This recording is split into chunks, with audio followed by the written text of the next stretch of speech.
Baik, bismillahirrahmanirrahim. Alhamdulillahirrabbilalamin. Selamat siang dan salam sejahtera bagi kita semua. Puji syukur marilah kita panjatkan kepada Tuhan Yang Maha Esa, Allah Subhanahu wa taala, karena atas berkat rahmat, taufik dan hidayahnya Allah kepada kita semua sehingga kita dapat berkumpul dalam keadaan sehat walafiat.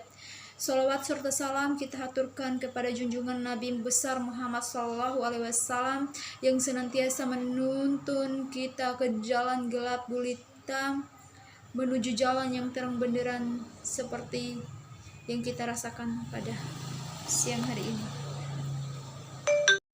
Adapun ceramah singkat dari saya yaitu hukum berpacaran, dan di sini saya akan mengingatkan kepada teman-temanku sekalian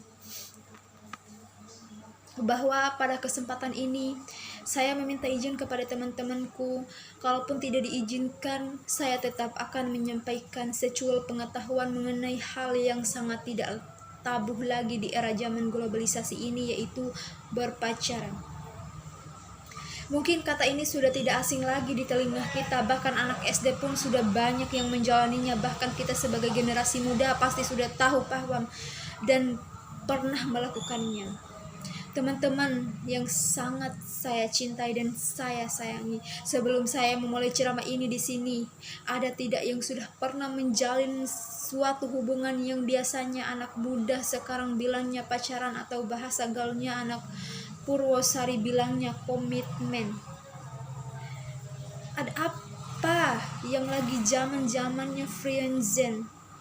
Untuk yang masih dalam tahap friendzone, yang saya sarankan, perbanyak sabar kalian dan jangan jenuh buat menunggu pasangan TK. Ada tidak yang lagi friendzone?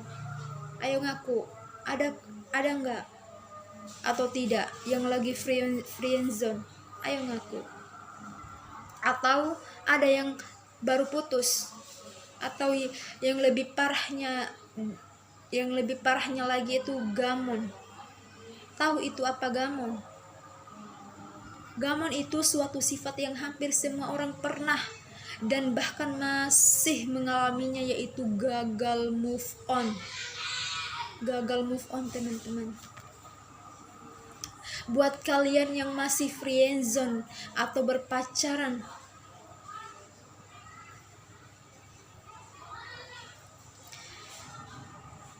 atau yang masih single, emang kalian tahu apa itu pacaran? Pasti teman-teman semua sudah tidak asing lagi kan dengan hal yang berbau pacaran, atau mendengarkan hal-hal yang berbau pacaran, yaitu apa sih pacaran itu? Apa sih pacaran itu? Ada nggak? Ada tidak dari teman-teman sekalian yang tahu apa itu pacaran? Pacaran merupakan proses perkenalan antara dua insan, manusia yang sedang dalam tahap pendekatan atau mencari kecocokan satu sama lain guna membuahi suatu komitmen untuk menuju jenjang yang lebih serius, yakni yaitu bahtera rumah tangga.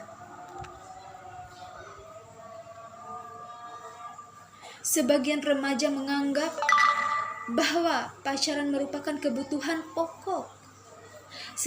Sebagian juga menganggap bahwa orang yang tidak memiliki pasangan merupakan golongan-golongan orang yang jomblo, yang hidupnya ngenes karena tidak ada pasangannya.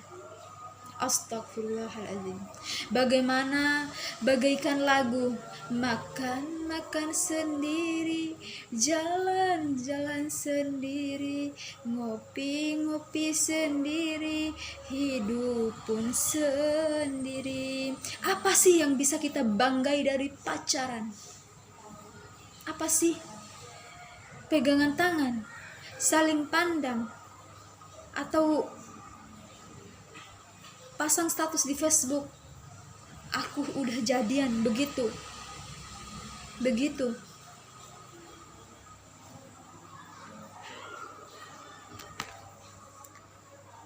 Teman-temanku yang senantiasa menjomblo, ketahuilah bahwa berpacaran itu tidak ada manfaatnya.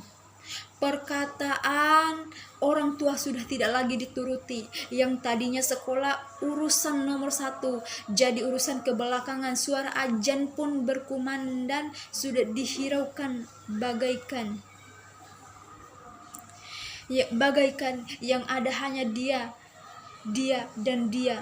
Bagaikan Indomie, dialah nomor satu. Sungguh ironis memang generasi zaman ini. Teman-teman, berpacaran itu tidak mendatangkan manfaat, tidak disebutkan dalam Al-Quran, dan tidak dianjurkan pula dalam Islam berdasarkan firman Allah Subhanahu wa Ta'ala surat Quran surat Al-Isra, yang artinya, dan janganlah kamu mendekati zina, karena sesungguhnya zina itu adalah fahisa atau perbuatan yang keji dan seburuk-buruknya jalan yang ditempuh oleh seorang. Al-Isra ayat 32. Lalu jika itu zina, apakah cinta itu dilarang dalam Islam? Jawabannya adalah tidak. Tidak ada larangan untuk mencintai dalam Islam. Yang ada bagaimana kita menyalurkan rasa cinta tersebut kepada lawan jenis. Cinta kepada lawan jenis merupakan hal yang fitrah bagi semua manusia, karena sebab cintalah keberlangsungan hidup manusia bisa terjaga. Oleh sebab itu Allah Ta'ala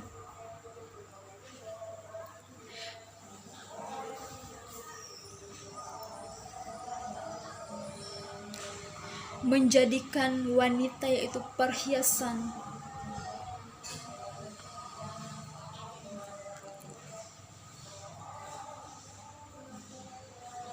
Lantas, bagaimana penyaluran cinta yang dimaksud dalam Islam? Cinta yang dimaksud dalam Islam itu ada beberapa bagian atau ada beberapa golongan. 1. Niatkanlah pada Allah. Jangan mencintai karena hawa nafsu seperti fisik atau harta, sebab nantinya akan dihinakan oleh Allah dan nanti akan tampak kenyataan yang sesungguhnya. Menyelesaikan keutamaan cinta dalam Islam ialah sebagai jalan untuk beribadah kepadanya, seperti yang tertera pada firman Allah Subhanahu wa Ta'ala dalam Quran surat Qasas ayat 50, yang artinya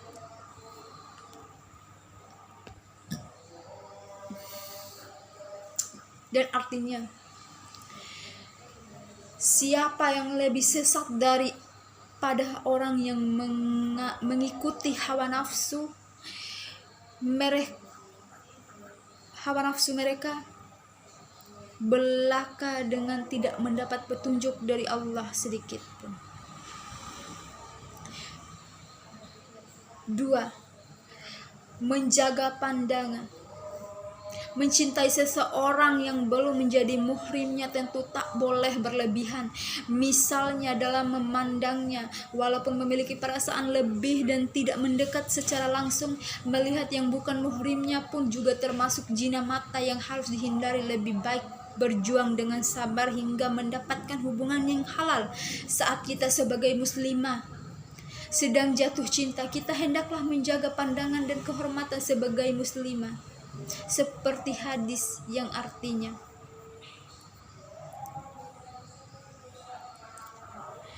janganlah engkau iringkan suatu pandangan kepada wanita bukan mahram dengan pandangan lain, karena pandangan yang pertama itu halal bagimu tetapi tidak yang kedua. Hadis riwayat Abu Daud. Nomor 3, mendekatkan diri kepada Allah. Jangan lupa libatkan Allah dalam urusan yang berhubungan dengan memperjuangkan cinta, seperti yang diriwayatkan dalam hadis yang artinya, jika ia mendekat padamu sejengkal, aku mendekat padanya sehasrat. Aku mendekat kepadanya sedepan, dan jika ia datang kepadaku dengan berjalan, maka aku mendatanginya dengan cepat. Hadis riwayat Bukhari. Jauhi zina, yaitu yang keempat. Dalam memperjuangkan cinta, hal utama yang harus dihindari adalah zina, yakni zina dalam bentuk apapun, baik zina hati, zina mata, zina pikiran, maupun zina perbuatan. Karena semua itu tergolong dalam dosa seperti yang diriwayatkan dalam sebuah hadis yang artinya, barang siapa yang beriman kepada Allah dan hari akhir, maka janganlah berkhawatir atau berduaan dengan seorang wanita tanpa disertai mahramnya, karena sesungguhnya yang ketiga adalah syaitan. Hadis riwayat Ahmad.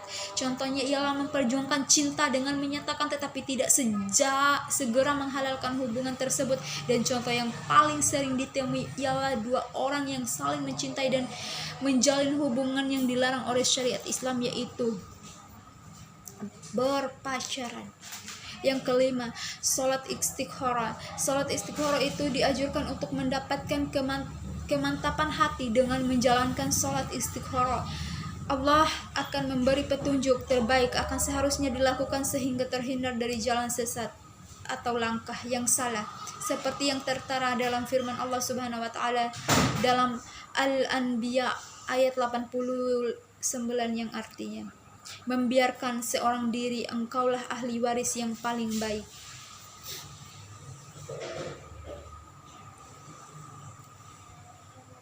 Dari semua hal tersebut, ada tidak yang sudah kalian lakukan atau kalian terapkan? Pasti belum kan? Mulai sekarang janganlah kalian memulai suatu hal yang mendekati zina, salah satunya yaitu pacaran.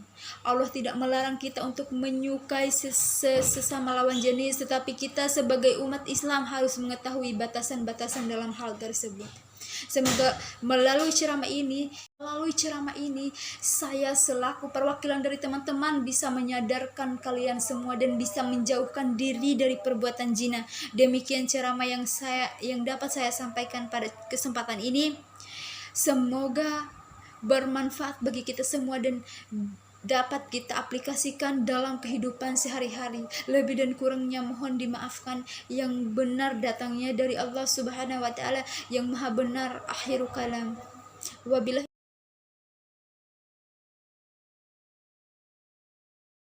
Baik. Melalui ceramah ini